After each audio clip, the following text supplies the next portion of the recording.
Pada presentasi ini, saya akan membahas tentang jurnal khusus dalam akuntansi. Jurnal khusus adalah jurnal yang digunakan untuk mencatat transaksi-transaksi tertentu yang sering terjadi dalam perusahaan dagang.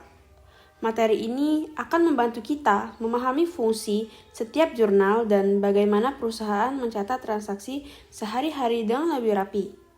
Karakteristik jurnal khusus. Jurnal khusus dibagi menjadi 5 jenis. Yang pertama adalah jurnal penjualan, yang digunakan untuk mencatat semua transaksi penjualan secara kredit.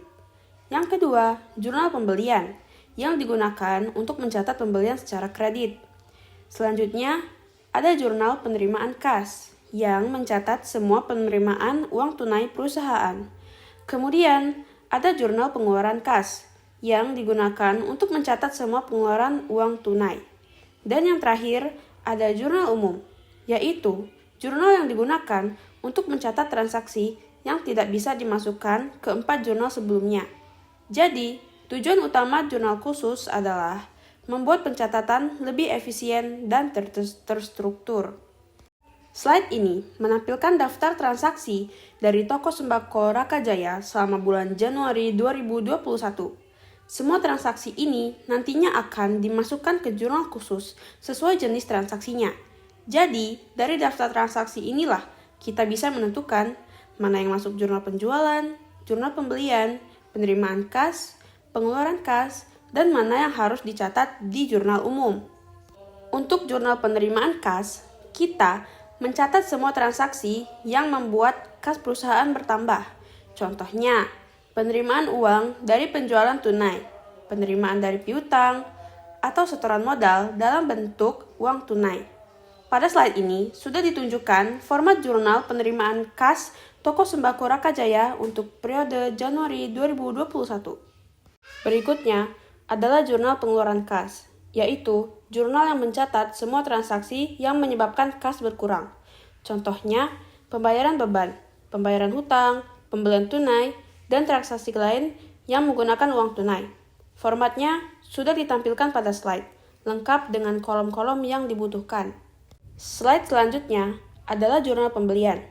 Di jurnal ini, kita mencatat pembelian barang dagang yang dilakukan secara kredit. Jadi, kalau perusahaan membeli barang secara tunai, itu masuk ke jurnal pengeluaran kas. Tapi, kalau pembeliannya kredit, baru masuk ke jurnal pembelian. Slide ini menunjukkan jurnal penjualan, yaitu jurnal untuk mencatat transaksi penjualan yang dilakukan secara kredit, tetapi tidak termasuk penjualan tunai, karena penjualan tunai masuknya ke jurnal penerimaan kas.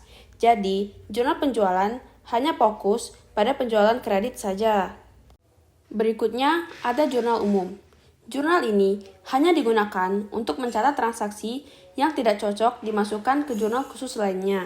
Contohnya, penyusutan, koreksi kesalahan, atau transaksi penyesuaian lainnya. Karena jurnal khusus tidak bisa menampung semua jenis transaksi, maka jurnal umum tetap dibutuhkan. Dan terakhir, ada bukti transaksi. Ini adalah dokumen yang menjadi dasar pencatatan dalam jurnal. Bukti transaksi bisa berupa faktur atau nota, kwitansi, cek dan giro, serta slip setoran bank. Semua transaksi yang dicatat di jurnal harus memiliki bukti yang jelas agar pencatatan akuntansi lebih akurat dan dapat dipertanggungjawabkan. Sekian materi dari saya, semoga kalian dapat memahaminya. Terima kasih.